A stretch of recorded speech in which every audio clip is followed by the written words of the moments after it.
Okay sir, rapid fire. ஒரு love or family sentiment, இந்த ரெண்டுல ஏதாவது ஒன்று சூஸ் பண்ணுங்க. லவ்வா இல்ல ஃபேமிலி சென்டிமெண்ட் படமா? லவ். ஓகே. இளையராஜாவா இல்ல ஏஆர் ரகுமானா? இளையராஜா. 90s சினிமா, அப்படி இல்லைன்னா இப்ப இருக்கக்கூடிய 20s சினிமா? சினிமா. ஆப்ஷனே கூட சூஸ் பண்ண விடாம பண்ணிட்டீங்க. தியேட்டரா இல்ல ஓடிடியா? தியேட்டர். ஓகே. ஸ்கிரிப்ட் ஃபர்ஸ்ட் பார்க்கணும், அப்படி இல்லைன்னா star first? Script. Okay. Village backdrop, அப்படி இல்லைன்னா சிட்டி பேக்ட்ராப்? வில்லேஜ். ஓகே. ஒரு படத்துக்கு வந்து ஹாப்பி எண்டிங்கா இல்ல ரியலிஸ்டிக் எண்டிங் கொடுக்கணுமா? ரியலிஸ்டிக். ஓகே. எமோஷனல் சீன் வைக்கணுமா இல்ல மாஸ் சீன் இருக்கணுமா? எமோஷனல்.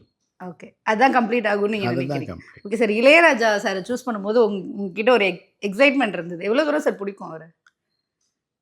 இல்லை, அவருடைய இசை பிடிக்காதவர்கள்னு சொல்ல முடியாது. ரகுமானுக்கும் இளையராஜா இசை ரொம்ப பிடிக்கும். அதுதான் அங்கே ரொம்ப முக்கியமான விஷயம். Correct. அப்புறம்தான் ரகுமான்.